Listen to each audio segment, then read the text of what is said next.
¿Qué tal, gente? Sean bienvenidos a un video más. Yo soy el Dr. Pauderi y el día de hoy vamos a ver un video bastante especial, ya que se trata de un video que nos va a servir a manera de introducción a comprender la farmacología de ciertos medicamentos del sistema nervioso central. Así que vamos a ver un poquito de la neurotransmisión, pero enfocado a aquellos aspectos que necesitamos para poder entender cómo trabajan los antidepresivos, los anticonvulsivos, anestésicos generales, etcétera. ¿Sale? Así que, bueno, evidentemente, pues se trata del sistema nervioso central, así que tenemos que recordar muy superficialmente aspectos acerca de la histología del mismo. Recordemos que el tejido nervioso va a estar formado por neuronas, que son evidentemente las células que llevan a cabo una comunicación, y las neuroglias, que van a ser las células de apoyo. Las neuronas las puedes clasificar por su fisiología en sensitivas, motoras e interneuronas. De igual manera las podemos clasificar por su morfología como bipolares, multipolares, pseudounipolares. Mientras que las neuroglias las podemos clasificar de acuerdo en dónde las encontramos. Si están en el sistema nervioso central, es decir, en el encéfalo o en la médula espinal, o si se encuentran por fuera del mismo, que serían las periféricas. Las neuroglias del sistema nervioso central son los oligodendrocitos, los astrocitos, la microglia y los ependimocitos, y en la periférica solo tenemos dos, las de Schwann y las células satélites. A manera de resumen, los oligodendrocitos son los que forman la mielina del sistema nervioso central. Los astrocitos dan sostén físico y metabólico. La microglia son macrófagos. Los ependimocitos secretan y reabsorben líquido cefalorraquídeo. Y la célula de Schwann es la que forma mielina, pero del sistema nervioso periférico. Y la célula satélite es como el astrocito, pero del sistema nervioso periférico. Ahora bien, en cuanto a las características que van a tener las neuronas, es súper importante que tengamos en mente que son eléctricamente excitables. ¿A qué se refiere eso? Las neuronas se comunican con electricidad.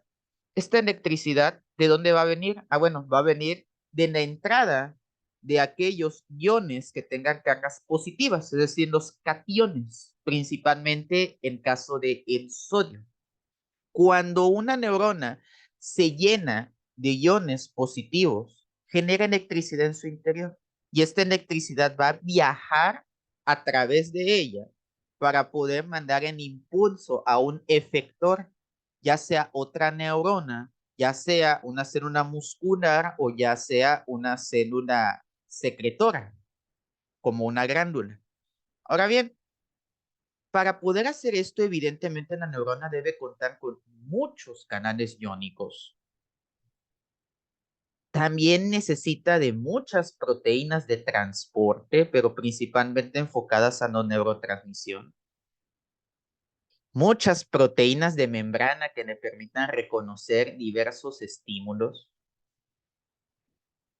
Y usualmente, dependiendo del tipo de sinapsis, si usan una sinapsis química, van a emplear neurotransmisores.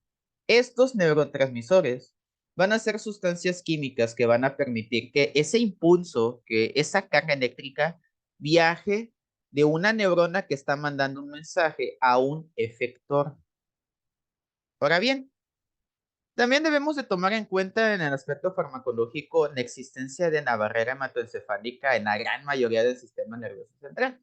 Nuestra barrera hematoencefálica es una estructura microscópica que se va a encontrar aislando prácticamente al sistema nervioso central del resto de los demás componentes químicos que hay.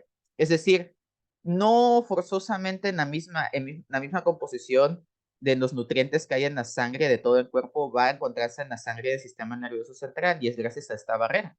Acá tenemos en esta imagen lo que corresponde a un capilar. Acuérdense que en las células de la pared interna del capilar son las células endoteliales. Acá tenemos, si hay un epitelio, que este es un epitelio, las células endoteliales son un epitelio aplanado simple. Si hay un epitelio, tiene que haber una membrana basal, que es tejido conjuntivo. Y del otro lado, vamos a tener a unas partes de los astrocitos que se llaman pies del astrocito o pie astrocitario. Estas tres cosas es lo que prácticamente debe de atravesar la sangre con sus nutrientes. Bueno, no digamos la sangre, sino el plasma. Es lo que tiene que atravesar el plasma de la sangre para poder transportar sus nutrientes de un lado a otro, ¿vale? Por lo tanto, esta barrera impide el paso de muchísimas cosas. Y no nada más lo impide de manera física, sino que sobre todo las células del endotelio tienen un montón de proteínas con receptores muy específicos que verdaderamente controlan bastante qué es lo que pasa y qué es lo que no pasa. Sin embargo, aquellas sustancias que son altamente lipofílicas, es decir, que se pueden disolver fácilmente con los lípidos, con la grasa, pueden llegar a ser relativamente permeables, como situación del etanol. Ahora, ¿a mí por qué me interesa esto? Bueno, porque vamos a ver más adelante que hay fármacos que evidentemente no pueden atravesar la barrera hematoencefálica. Hay muchos fármacos que si tú quieres que hagan su efecto en el sistema nervioso central, puede que no funcionen por la sencilla razón que no van a atravesarlo. O sea, ahora bien, vamos a ver otro aspecto muy importante que son los canales iónicos. Ya les había comentado que los canales iónicos permiten la generación de ese voltaje. Hay canales iónicos específicos para cada ion, canales iónicos de potasio, de sodio, de calcio. Los canales iónicos, como su pasivo, netamente canal iónico, son pasivos, es decir, no dependen de energía porque van a usar el gradiente de concentración a su favor. El gradiente de concentración básicamente te dice que en las sustancias químicas los solutos, en este caso los iones, se van a mover de donde están más concentrados a donde están menos concentrados. Vamos a poner de ejemplo el sodio. Siempre, de todos siempre, va a haber mayor sodio extracelular, es decir, por fuera, que adentro de la célula. Por lo tanto, como hay mucho afuera y poco adentro, el sodio se va a mover de donde está más amontonado a donde estaría menos amontonado. Y por lo tanto, siempre que se abra un canal de sodio, el sodio va a entrar. Caso contrario del potasio, que es al revés del sodio. Hay mucho potasio dentro de la célula y muy poco afuera. Por lo tanto, cuando se abre un canal de potasio, el potasio va a salir, porque va a ir de donde está más amontonado, donde está menos amontonado. Cuando se mueven siguiendo esa regla, decimos que sigue su gradiente de concentración y no consume energía porque es una fuerza, digamos, entre comillas, de la naturaleza. Es la energía cinética de las moléculas. Ahora bien, el sodio, por ende, cuando se abre un canal iónico de sodio, al entrar en sodio y el sodio tener una carga positiva, va a generar una corriente. Por lo tanto, nuestra célula, en este caso una neurona, se va a despolarizar. En cambio, cuando se abre un canal de potasio, en potasio sale, en potasio también es un catión, es positivo, y si estás perdiendo carga positiva porque se está yendo potasio, obviamente te vas a hacer negativo, tu voltaje va a bajar, así que se hiperpolariza. Pero también vamos a ver que en las neuronas participan otros dos iones. En calcio, que va a participar sobre todo para poder empujar a las vesículas del neurotransmisor para que éstas salgan. Si no hay calcio, el neurotransmisor no puede salir. Y en cloro, en cloro es un anión, tiene carga negativa. Y este ayuda a qué? Bueno, ayuda a mantener el potencial de membrana en reposo. Es decir, el cloro va a entrar a la célula por gradiente de concentración y como tiene una carga negativa, va a ayudar a que se mantenga su voltaje en ausencia de un estímulo. Ahora bien, evidentemente, las sinapsis químicas son las que usan neurotransmisores y los neurotransmisores van a ser blanco de muchísimos fármacos, así que pues debemos de comprender muy bien. Acá vamos a tener lo que es una ilustración de una sinapsis química. De manera muy breve, y me voy a acercar tantito para que lo puedan ver mejor. Como pueden ver, en el número 1 aparece el calcio, un canal de calcio que se abre.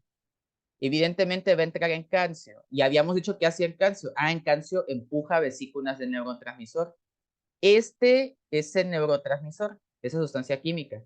Esta sería el axón terminal de la neurona presináptica y este sería quien va a recibir el mensaje, que sería la célula postsináptica, que dijimos que puede ser una neurona o una célula muscular o una glándula. El neurotransmisor se libera y ahora pueden pasar dos cosas diferentes. En la célula postsináptica puede captar el neurotransmisor de dos maneras, a través de receptores. ya sea que este receptor permita que se aperture un canal, en este caso un canal de sodio, para que ahora entre sodio y ahora este voltaje brincó de acá para acá, o bien que el neurotransmisor tenga una función o se acople a receptores de proteína G y que se active un segundo mensajero. ¿Vale? Eso ahorita lo vamos a explicar con un poquito más de analogías, ¿sale? Pero de manera, ahora sí, empleando términos propios, es lo que ocurre. Ahora, cuando este neurotransmisor se libera, también la propia neurona presináptica tiene receptores que le permiten, digamos, ver qué tanta cantidad de neurotransmisor hay y generar retroalimentación negativa. Cuando nota que ya hay demasiado neurotransmisor o que ya no se necesita, entonces lo puede retirar de varias maneras. Una de ellas es, lo que puede hacer es degradación enzimática. Libera enzimas que van a degradar esa función. O bien, las células gliales lo pueden sacar de la hendidura sináptica. O bien, y este es súper importantísimo, este mecanismo, puede hacer una recaptación del mismo. Es decir, van a llegar acá proteínas transportadoras que van a tomar a neurotransmisor y ahora lo van a devolver, va a hacer una endocitosis de los mismos neurotransmisores y va a regresar nuevamente a la neurona presináptica. Es decir, como que lo está reciclando. O sea, acuérdense que el neurotransmisor nunca es tragado por la célula posináptica, ¿eh? Solamente se queda como receptor, ya sea de un canal iónico o ya sea de una proteína G. Ok, bueno. Ahora bien, entonces, esto sigue un paso. Para que pueda haber una sinapsis química, primero, la neurona tiene que sintetizar el neurotransmisor. De ahí lo va a almacenar en las vesículas. Posteriormente, con la llegada de calcio, lo va a liberar. De ahí, la célula posináptica lo va a reconocer a través de sus receptores. Y ya finalmente, en la misma neurona presináptica, va a encargarse de retirar ese neurotransmisor, ya sea mediante degradación enzimática o ya sea mediante proteínas que le permitirán la recaptación. Ahora bien, si se dan cuenta, las células posinápticas pueden recibir a neurotransmisor mediante dos tipos de receptores, el que está vinculado a un canal iónico, que es el que vamos a llamar receptor ionotrópico, y en que está vinculado a una proteína G, que vamos a llamar receptores metabotrópicos o receptores acoplados a proteína G. Estos son muy importantes, ¿sale? Ahora, una vez que hemos entendido esto, podemos ya comprender un término que se usa mucho que es señalización celular. ¿A qué se refiere la señalización? Es básicamente esa interacción que va a tener el receptor con su ligando, que en este caso el ligando sería un neurotransmisor. Acuérdense del concepto de receptor. Habíamos dicho que un receptor es una proteína que va a tener digamos, haciendo una analogía, va a tener unas ranuras para permitir que se conecten unas sustancias químicas específicas llamadas ligandos. ¿Sale? Cada ligando es específico de su receptor y en el caso de la sinapsis química, los ligandos que se usan se llaman neurotransmisores. Y acá tenemos las dos funciones de estos receptores. Si están acoplados a canales iónicos, dijimos que son receptores ionotrópicos y cuando embonan, permiten que los canales iónicos o bien se abran o se cierren y permitan el paso o la salida de iones que van a generar o que entre carga eléctrica o bien que baje esa carga eléctrica. Y luego están los receptores acoplados a proteína G. Los receptores acoplados a proteína G, que son los metabótropos, o metabotrópicos, son aquellos que se une el ligando, el neurotransmisor, con un receptor, y ya de ahí el receptor lo que hace es desencadenar que se active una proteína G, y esta proteína G libera segundos mensajeros. A mí siempre me ha gustado verlo a manera de una analogía. En el receptor ionotrópico, es así como que tocas a la puerta e inmediatamente te abren. En cambio, en el receptor metabotrópico, toco a la puerta, no me abren, pero escucho la voz de un niño del otro lado que me dice quién es. Y ya me presento y pregunto, oye, ¿está tu mamá en casa? Y del otro lado me dicen la puerta, sí, ahorita voy por ella. Y se va. Y muy posiblemente, después de 5 minutos de espera, regrese la voz y me diga, ah, dice que no está. Y de esta manera nunca hubo entrada. O bien, a lo mejor y sí me van a abrir, pero se tardó más. A eso se refiere segundo mensajero. ¿Sale? Se liberan sustancias químicas que inducen cambios, fosforinación de proteínas, liberación de calcio, que básicamente lo que hace es inducir a que en la célula sintetice proteínas diferentes para llevar a cabo ese cambio. Evidentemente eso le va a llevar más tiempo. Por eso los receptores ionotrópicos son instantáneos prácticamente. Acá dice, escala de tiempo milisegundos. En cambio, los metabotrópicos relativamente son lentos, porque digo, que te tardes segundos no es así como que digas bastante lento, pero para una célula pues sí es lento. Así que esto se va a tardar en segundos. Ahora bien, como ya les había dicho, entonces, si tú estimulas un receptor iónico, un receptor ionotrópico, vas a hacer una neurotransmisión rápida, porque pues es en corto.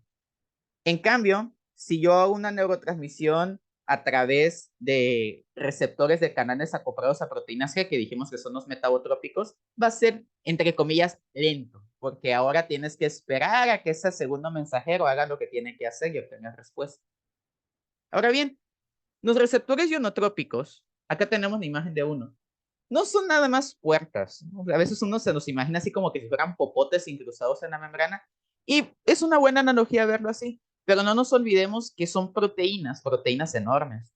Y estas proteínas van a tener subunidades. Y esas subunidades son muy importantes porque son las que van a permitir efectuar el paso de ciertos iones y otros iones no. Hay muchos tipos de subunidades. Algunas de las más comunes son las subunidades GABAérgicas, las glutamatérgicas, perdón, las serotoninérgicas y las coninérgicas.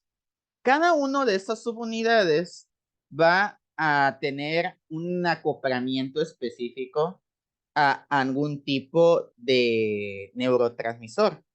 Por ejemplo, los GABAérgicos pues se van a unir a los GABA-AC.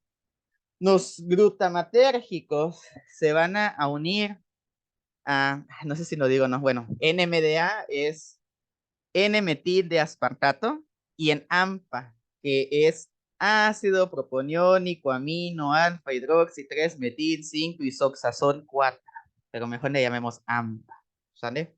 Los serotoninérgicos que evidentemente se van a unir a canales perdón, a receptores de serotonina, en este caso serotonina 3, y los coninérgicos que se pueden unir a receptores nicotínicos. Acá no, para que no se hagan bolas, no está tan difícil. Básicamente lo que queremos aprender con esto es que aunque se trate del mismo receptor ionotrópico que responda al mismo neurotransmisor, esa composición de subunidad puede llegar a afectar la función del mismo. Y eso te explica por qué vas a tener que un mismo neurotransmisor puede llevar a cabo distintas funciones en distintas células. ¿Vale? Ahora bien, esto es muy importante lo de estos subunidades, porque vamos a ver que hay fármacos que están enfocados específicamente en alguno de esos tipos de receptores, ¿saben? Para de alguna manera simular ser el neurotransmisor, es como un neurotransmisor artificial.